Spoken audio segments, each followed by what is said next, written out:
Tiffany Guarnaccia, the CEO and founder of Kite Hill PR. We're marking our 10-year anniversary by gathering some of the best insights on mentorship. We have aspiring leaders that we've pulled together to share their stories about mentorship and how they've advanced. So today I have Tonia Wellons. Tonia, will you introduce yourself? Tell us a little bit about who you are and what you do. Sure, yes, thank you. I'm Tonia Wellons. I'm the president and CEO of the Greater Washington Community Foundation. The Greater Washington Community Foundation is the largest public charity in the Greater Washington region. We disperse upwards of $80 million a year to a broad range of issue areas and causes in the Greater Washington community. And very recently, we set our sights on ways to improve economic mobility and close the racial wealth gap in the Greater Washington region. I'm very excited to be here to talk with you today. Thank you so much for joining me. So we started to talk a little bit about your career journey and the path that you've had along the way. One of the things that I wanted to talk about were some of the things that you've learned along that journey. What failure do you think you've learned the most from? And the reason I ask that question is because oftentimes when we start with our journey, we want to start off with the success. But if we're thinking about that path, maybe some of the failures is where we learn the most, right? Absolutely.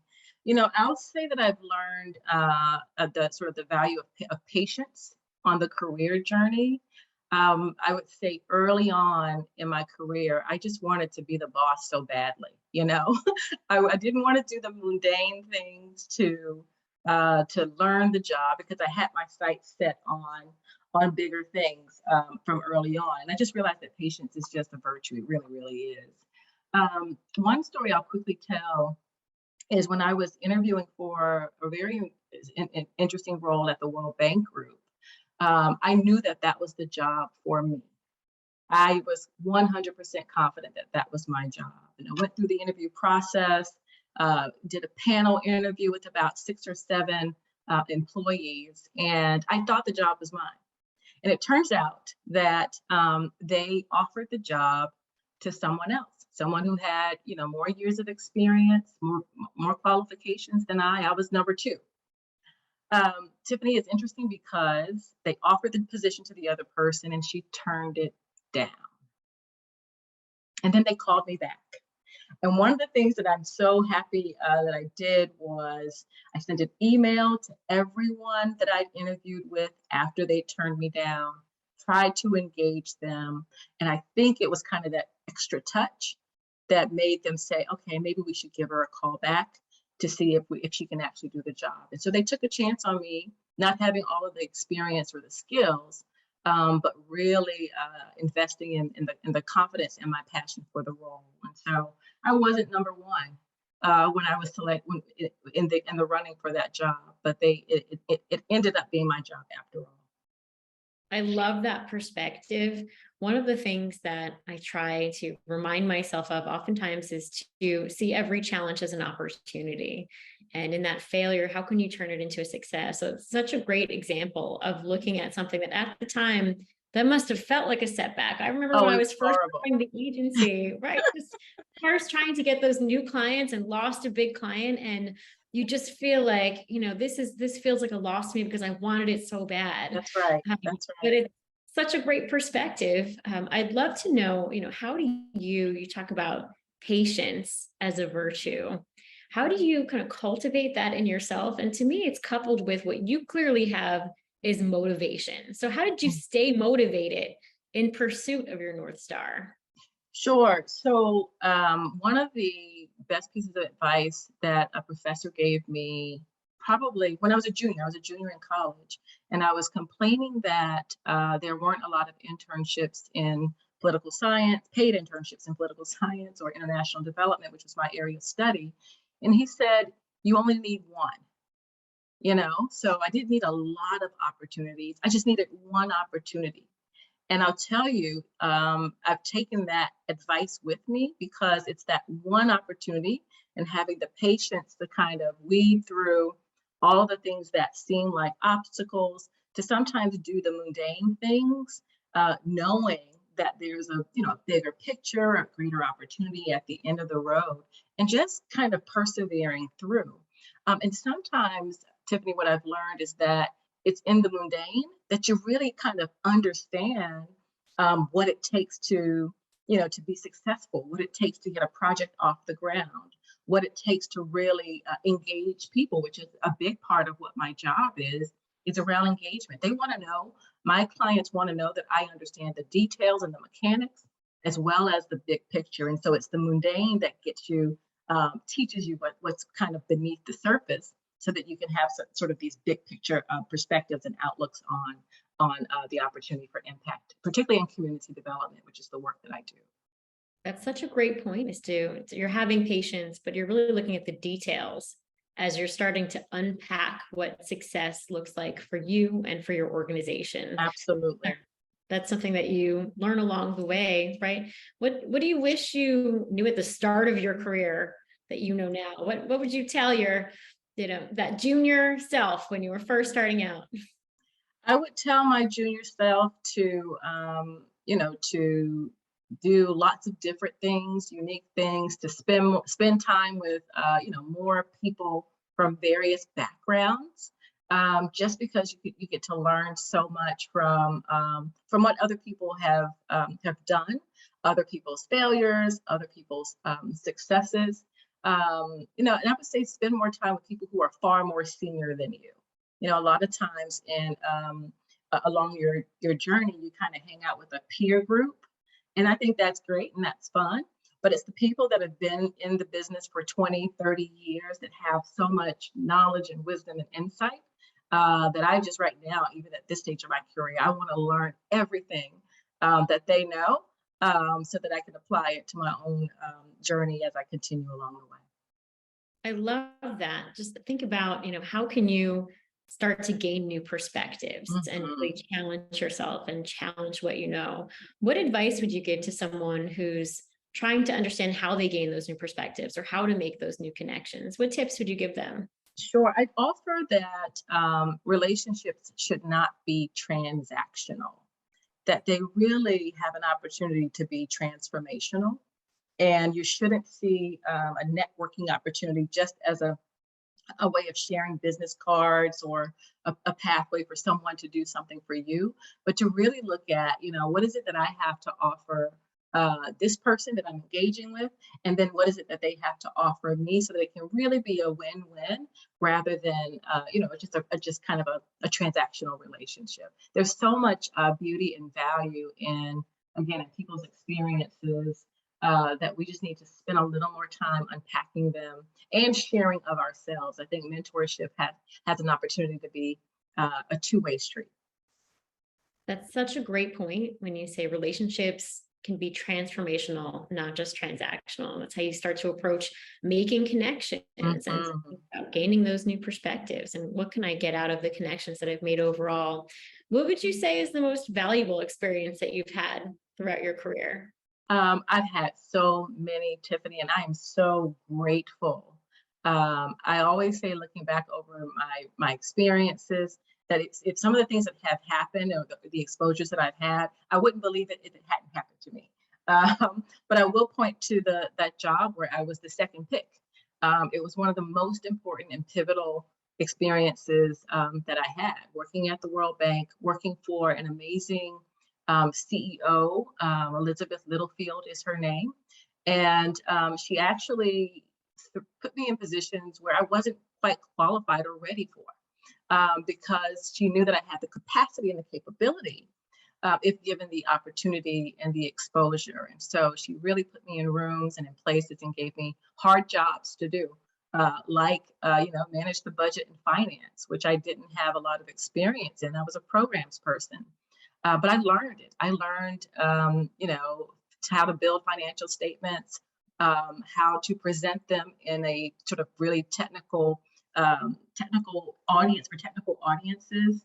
I learned all of those by given the opportunity and being challenged to take them on. As like a great female CEO that was also a mentor to you. How did you learn some of those new skills? So I learned through lots of reading. I got the book Accounting for Dummies because I needed to get to start at the ground level. And then I had people to work with me. I invited through inquiry, through conversation, teach me. I had a team of, budget professionals who reported up to me, and they taught me things. They gave me confidence in the skill. I made some mistakes, but I also I developed some capacities that I use in my job every day. I don't know that you can be a CEO, Tiffany, and you know this, without having a deep understanding of the financial operations of an organization. It's part and parcel of the job. That's such a great point to think about when you're learning something new. Reach for the resources around you. What can you learn from the organization? But also look at what's available, even reaching to some of the existing books in the market. You don't need to recreate the wheel. There's a lot of No, great resources out there. So you can teach yourself a lot of absolutely. these things. That's something that I learned along the way too, just scaling up the agency and just developing that sense of business acumen, Hmm. taking the agency far. But it's also important for many other professionals. If you're looking to advance in your career, even communications professionals, to understand how a business works That's right. helps you tell a better story, right? Helps you Absolutely. perform in your job in a different way. So it's just creating those opportunities for yourself. It sounds like there was a challenge on the horizon and you rose to the occasion and learned a lot, and embracing that along the way. I talked to a lot of other women who are aspiring leaders or who are just climbing up in their career. And I think sometimes there's not a fear of failure, but a fear to challenge the status quo That's or right. a fear to try something new. So, from that perspective, maybe Mm. tell me a little bit more about how you've taken a leap of faith in your career before, and what advice would you give to someone who's looking to do the same? Hmm. So I've taken leaps of faith by kind of switching the side of the coin that I'm working on. So I spent the early part of my career in international development. I knew coming out of graduate school that I wanted to work in the international development space. And I still have an ambition of being an ambassador, but we'll talk about that next time. But I knew that I wanted to do international development. I jumped 2 feet in and really kind of spent the 20 years in that space. And then as my kids, Tiffany, were approaching middle school and high school, I just knew that it wasn't the right time for me to be traveling all around the world, around the world.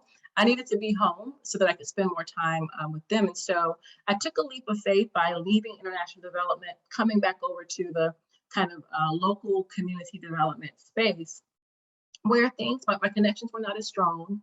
I think the issues are kind of similar, particularly when it comes to, trying to address some of the challenges, when it comes to poverty alleviation or other community needs. The issues are the same in many instances, whether you're working in Johannesburg, South Africa, or in Southeast Washington, D.C.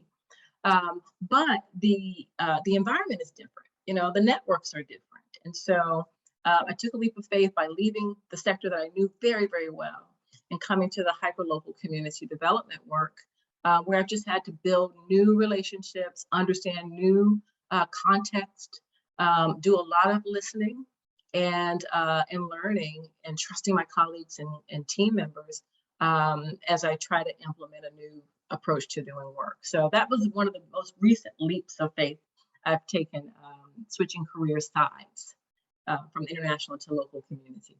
That's fantastic. You certainly have just an amazing story and journey that you've been on. And it clearly shows that you've always had a mindset of growth and professional development just along the way, not being afraid to challenge yourself and continue to grow. When you think about the examples you've had, where is there a skill that was the hardest to learn? And do you have any thoughts as to what you did to develop it? Yes, fundraising.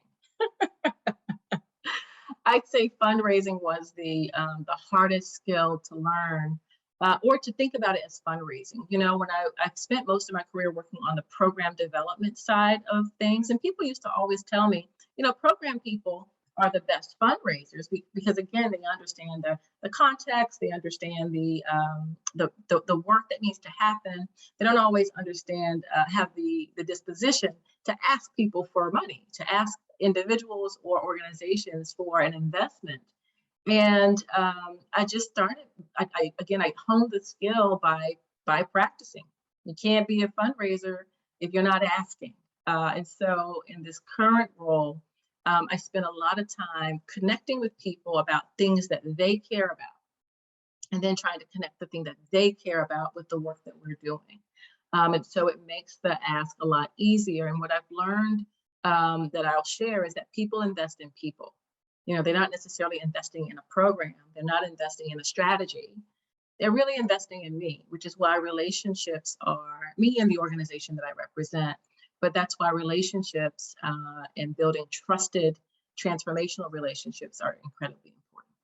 That's such a great point. A lot of the advice we have and we've shared today has been for up and comers. But if you were speaking to other female CEOs and leaders, what advice would you give them if they're Mm. entering in towards a mentorship, structure for the first time, or they're trying to send the elevator back down? What's the best Mm. advice you can give them? I'd suggest the approach that my mentor took with me. Put me in rooms, put your mentee in rooms where it might be a stretch for them, but you can see the raw talent. Not to be afraid to kind of just nudge them a little bit toward their full capability, to listen as well as teach, because there's so much, I think, genius in the exchange of information between sort of the next generation and our generation, and we don't want to miss the opportunity to water each other's gardens. And I'd say just to be a little, as accessible. It's hard finding time when you are, running an organization, trying to often, manage a family or other relationships. It's difficult sometimes to find the time to be available to young leaders. Just figure it out. Maybe it's a quarterly luncheon where you're gathering more than a few people at a time. Bring someone along with you to an important business meeting that they wouldn't otherwise have the opportunity to sit in on. There's just so many ways to figure out to think about how to make it a light touch relationship rather than the sort of heavy lift that it might feel when you're entering into these arrangements and relationships. That's right. So if you're in the position of being a mentor, you have the power to make that relationship transformational. That's such a great Absolutely. perspective. Appreciate you sharing. Anything else to share today? No, thank you. Thank you for the opportunity to reflect. It's rare, right, that we get to just sit back and think about all the things that someone else did for you. But it's a good reminder of of how we have the opportunity to pay it forward. So thank you. Fantastic. Thank you so much for your time today. I really appreciate it. Great Thank you. perspectives.